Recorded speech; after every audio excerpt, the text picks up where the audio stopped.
माया के गुणों से मोहग्रस्त होने पर अज्ञानी पुरुष पूर्णतया भौतिक कार्यों में संलग्न रहकर उनमें आसक्त हो जाते हैं।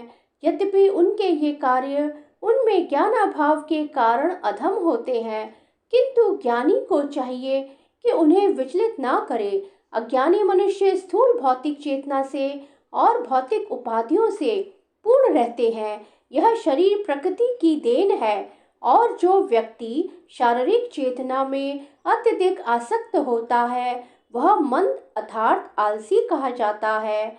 अज्ञानी मनुष्य शरीर को आत्म स्वरूप मानते हैं।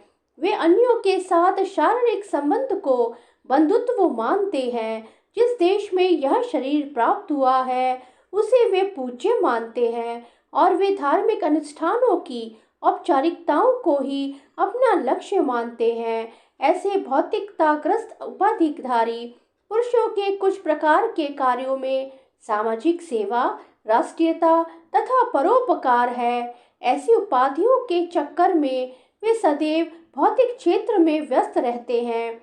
उनके लिए आध्यात्मिक बोध मिथ्या है, अतः वे उसमें रुचि नहीं लेते।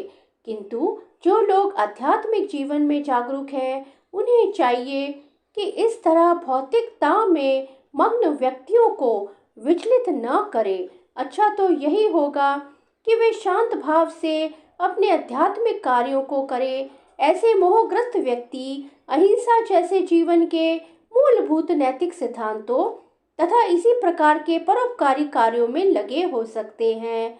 जो लोग अज्ञानी हैं वे कृष्ण भावनामृत के कार्यों को समझ नहीं पाते, अर्थात भगवान कृष्ण हमें उपदेश देते हैं कि ऐसे लोगों को विचलित न किया जाए और व्यर्थ ही मूल्यवान समय नष्ट न किया जाए। किंतु भगवत भक्त भगवान से भी अधिक दयालु होते हैं, क्योंकि वे भगवान के अभिप्राय को समझते हैं।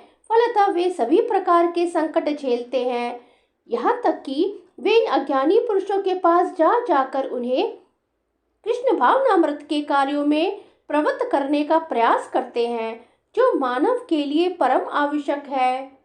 मयि सर्वाणि कर्माणि सन्यस्याध्यात्म चेतसा निराशी निर्ममो भूत्वा युधिस्व विगत ज्वरः। अतः हे अर्जुन, अपने सारे कार्यों को मुझमें समर्पित करके मेरे पूर्ण ज्ञान से युक्त होकर लाभ की आकांक्षा से रहित, स्वामित्व के किसी दावे के बिना तथा आलस्य से रहित होकर युद्ध करो।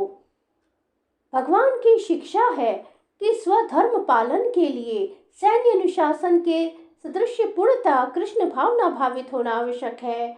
ऐसे आदेश से कुछ कठिनाई उपस्थित हो सकती है, फिर भी कृष्ण के आश्रित होकर स्वधर्म का पालन करना ही चाहिए, क्योंकि यह जीव की स्वाभाविक स्थिति है। जीव भगवान के सहयोग के बिना सुखी नहीं हो सकता, किंतु जीव की नित्य स्वाभाविक स्थिति ऐसी है कि भगवान की इच्छाओं के अधीन रहा जाए। अतः श्री कृष्ण ने अर्जुन को युद्ध करने का इस तरह आदेश दिया मानो भगवान उसके सेना नायक हो।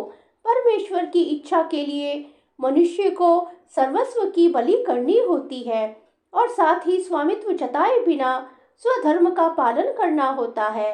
अर्जुन को भगवान के आदेश का मात्र पालन करना था।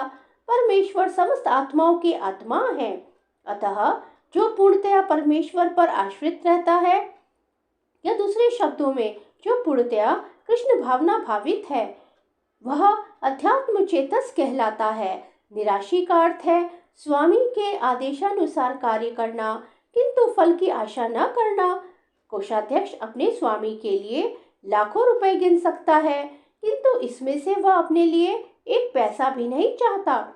इसी प्रकार मनुष्य को यह समझना चाहिए कि संसार में किसी व्यक्ति का कुछ भी नहीं है, सारी वस्तुएं परमेश्वर की हैं। मई अर्थात मुझमें का वास्तविक तात्पर्य यही है। और जब मनुष्य इस प्रकार से कृष्ण भावनामृत में कार्य करता है तो वह किसी वस्तु पर अपने स्वामित्व का दावा नहीं करता। यह भावनामृत निर्मम अर्थात मेरा कुछ नहीं है कहलाता है।